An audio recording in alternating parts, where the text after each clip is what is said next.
Assalamualaikum warahmatullahi wabarakatuh. Saya Syihabuddin. Terima kasih banyak kerana anda berada di channel YouTube saya dan terima kasih banyak jika anda telah tekan butang subscribe. Kalau belum tekan butang berkenaan, tekan butang itu sekarang. Jika ada video-video yang bermanfaat, insya-Allah akan ada di feed YouTube anda. Alhamdulillah dapat sebut satu kali nafas. Sahabat-sahabat, baru-baru ni semalam kot dapat berita berkaitan tentang isu kes Abu Syafiq yang telah dijatuhkan hukuman oleh pihak Mahkamah 2.5 million, 2.5 juta dia kena bayar kepada KJ. Apa isunya? Jom kita tengok video ini sama-sama. Kita tengok kenyataan daripada akhbar. Daripada Sinar Harian, Ustaz Abu Syafiq fitnah KJ diperintah bayar 2.5 juta. Ini gambar KJ, gambar peguam-peguam dia lah kiri kanan. Disebut di situ, Mahkamah Tinggi di sini pada Jumaat memerintahkan pendakwa Ustaz Abu Syafiq membayar 2.5 juta kerana memfitnah bekas Menteri Kesihatan Khairi Jamaluddin berhubung pandemik COVID-19 dan program vaksin kerajaan. Kuala Lumpur dikemas kini. Mahkamah Tinggi di sini pada Jumaat memerintahkan pendakwa bebas Ustaz Abu Syafiq membayar 2.5 juta kerana memfitnah bekas Menteri Kesihatan Khairi Jamaluddin berhubung pandemik COVID dan program vaksin kerajaan. Hakim Datuk Raja Ahmad Mohzanuddin Shah Raja Mohzan memutuskan demikian selepas membenarkan saman yang dikemukakan Khairi 49 terhadap Abu Syafiq atau nama penuhnya Muhammad Rashid Muhammad Alwi. Semasa prosiding, Hakim berkata Khairi selaku plaintiff layak menerima ganti rugi am berjumlah 2 juta iaitu masing-masing 250,000 bagi setiap 8 kenyataan fitnah. Menurutnya, baki 500,000 lagi ialah ganti rugi teladan dan ganti rugi teruk menjadikan jumlah keseluruhan 2.5 juta. Ketika membaca keputusan, Hakim berkata Muhammad Rashid selalu defendant sengaja mengambil kenyataan Khairi di luar konteks, masa dan mengemukakannya dengan cara yang tidak benar serta mengelirukan demi mencipta naratif palsu. Defendant secara tidak bertanggungjawab menimbulkan keraguan dan menyerang plaintiff, sedangkan ketika itu rakyat berada dalam ketakutan kerana tidak pernah berdepan dengan virus yang tidak pernah dialami kecuali dilihat dalam filem-filem. Sedangkan ini bukan filem yang boleh direka secara kreatif untuk menghiburkan, sebaliknya realiti yang berlaku sehingga mengundang kematian, katanya. Hakim Raja Ahmad Mohzanuddin Shah turut mempersoalkan sama ada tindakan duduk membatu sahaja boleh membantu mencegah kematian sekiranya berlaku krisis yang teruk. Beliau berkata defendant sepatutnya menyoal diri sendiri dan menilai senario serta fakta dengan betul sebelum membuat kenyataan berunsur fitnah. Kes ini sepatutnya menjadi pengajaran kepada defendant dan semua individu supaya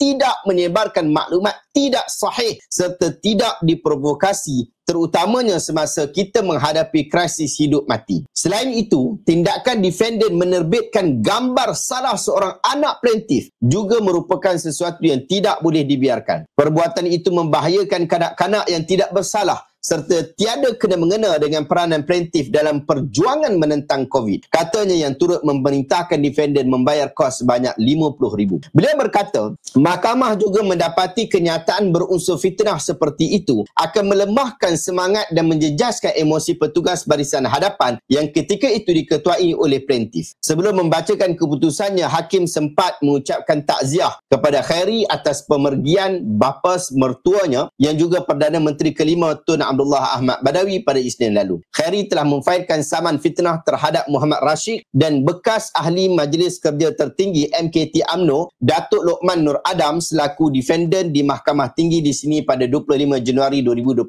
lalu. Saman itu dibuat susulan tulisan dalam talian antara 20 Oktober 2021 hingga 10 Januari 2022 berkaitan program vaksin COVID kerajaan. Saman tersebut difailkan melalui Tuan Rashid Zulkifli selepas defendant enggan mematuhi tuntutan Khairi antaranya supaya dakwaan-dakwaan mereka dipadam pada 16 Januari 2022. Menurut laporan, Khairi menuntut ganti rugi am, ganti rugi teladan dan ganti rugi teruk serta perintah supaya status dipertikaikan dipadam serta permohonan maaf di media sosial dan beberapa portal berita. Dalam pada itu, Muhammad Rashid menerusi satu hantaran berasingan sebelum itu turut menyatakan bahawa dia akan memadam segala hantaran dan video vaksin berkait dengan bekas ahli Parlimen Rembau itu. Bagaimanapun pada 15 April 2024 24, kes saman terhadap Luqman diselesaikan secara baik apabila beliau bersetuju untuk memohon maaf kepada Khairi dalam tempoh 30 hari selain membayar pampasan. Ini kenyataan daripada Sina. Sahabat-sahabat, dalam Islam, fitnah bukan sahaja dianggap sebagai dosa besar, tetapi dia dosa besar yang sangat besar. Sebab itu Allah Ta'ala sebut di dalam Al-Quran, a'udzubillahi minasyaitonirrajim, ya ayyuhalladzina amanu ijtanibu katsiran minadh-dhann inna ba'dadh-dhanni itsm wa la tajassasu wa la yaghtab ba'dukum ba'dha. Wahai orang-orang yang beriman, jauhilah kamu daripada banyaknya zan, banyaknya sangka-sangka. Kerana sebahagian prasangka itu, assume, sebagai sangkaan-sangkaan itu adalah dosa. Dan janganlah kamu mencari-cari kesalahan orang lain dan janganlah kamu mengumpat di antara satu sama lain. Surah Al-Hujurat ayat 12. Fitnah dalam Islam sangat luas, termasuk tuduhan palsu, penipuan terhadap maruah seseorang dan penyebaran kebencian tanpa bukti yang sah seperti mana isu yang kita sebut hari ini.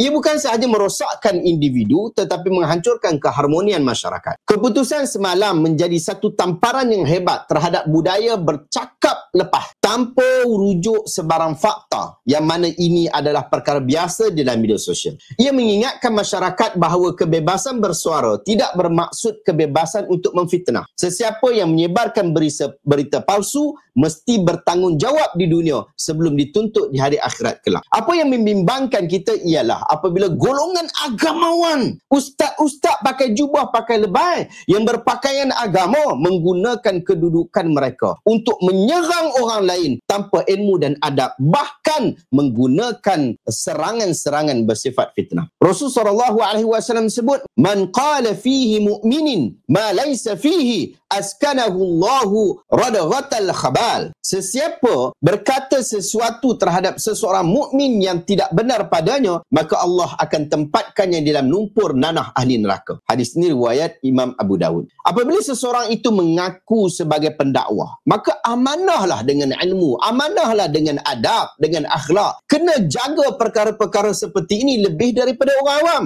Janganlah kita main tangkap saja, sebut saja apa yang kita dengar, ataupun kita pula buat pada tahu, sebarkan benda yang tak betul kepada orang ramai. Akhirnya orang pun terima sebab dia tu kan ustaz, takkan dia bohong. Dalam bukti kita hari ini, dalam kenyataan mahkamah hari ini membuktikan bahawa ustaz pun bohong. Sahabat-sahabat, media sosial bukan tempat untuk kita lepas geram ataupun mengandu domba. Ucapan yang tidak benar, perkataan yang tak betul, walaupun sekadar satu ayat, boleh meruntuhkan kehidupan orang lain. Sebab tu Nabi SAW sebut, wa innar rajula la yatakallamu bil kalimati la yulqi laha balan yahwi biha fi jahannam. Seseorang mungkin berkata satu perkataan yang dia tak peduli pun apa kesan dia, apa sumbernya, dia tak peduli pun. Tetapi kerana perbuatan itu, dia akan jatuh ke dalam api neraka. Hadis ini ada di riwayat Bukhari dan hadis ini jugalah yang disebut dalam khutbah Jais baru-baru ni. Sahabat-sahabat, kes Abu Syafiq versus Khairi Jamaluddin menjadi peringatan besar buat kita semua. Khususnya pendakwah, khususnya tokoh-tokoh ni. Demikian juga kepada influencer. Maruah manusia bukan bahan mainan. Bukan kod suka hati kita nak sebut, main kod taram saja. Bahkan sekarang ni ada pula yang jenis buat fake account, lepas tu dia suka hati dia sebut. Sahabat-sahabat, masyarakat Islam sepatutnya kembali kepada akhlak Rasulullah SAW dalam berhujah dan juga berinteraksi. Berinteraksilah dengan penuh adab, kasih sayang dan juga keadilan. Sekali lidah kita berbicara tanpa kawalan, tubuh mungkin menanggung akibatnya di mahkamah dunia dan lebih lagi di hadapan Allah SWT pada hari pembalasan. Oleh sebab itu, sahabat-sahabat, saya nak ajak tuan-tuan, sahabat-sahabat sekalian, sebelum kita nak bercakap, sebelum kita nak berdebat, sebelum kita nak sebut dan sebagainya, kita rujuk dulu ilmu yang sahih, fakta yang sahih dulu, baru kita sebarkan. Dan hari ini, sahabat-sahabat, saya nak tawarkan kepada anda, saya nak promosikan kepada anda buku Sahih Al-Bukhari seperti mana yang saya sebut semalam. Buku ini adalah buku yang terbaik, terjemahan lengkap di dalam bahasa Melayu Malaysia. Harga asal dia adalah RM655, tapi sekarang saya nak bagi dengan harga promosi RM630 saja. Siap dengan kotak eksklusif, cetakan terhad berat ni 10 kilo. Harga asal dia adalah RM655, tapi hari ini saya nak bagi kepada anda dengan harga RM630 saja. WhatsApp saya sekarang sebab promosi ini akan berakhir pada hari Rabu minggu depan. Jangan risau, nombor dekat tepi ni, nombor dekat bahagian tepi ni adalah nombor saya. Saya sendiri yang akan uruskan tempahan sahabat-sahabat.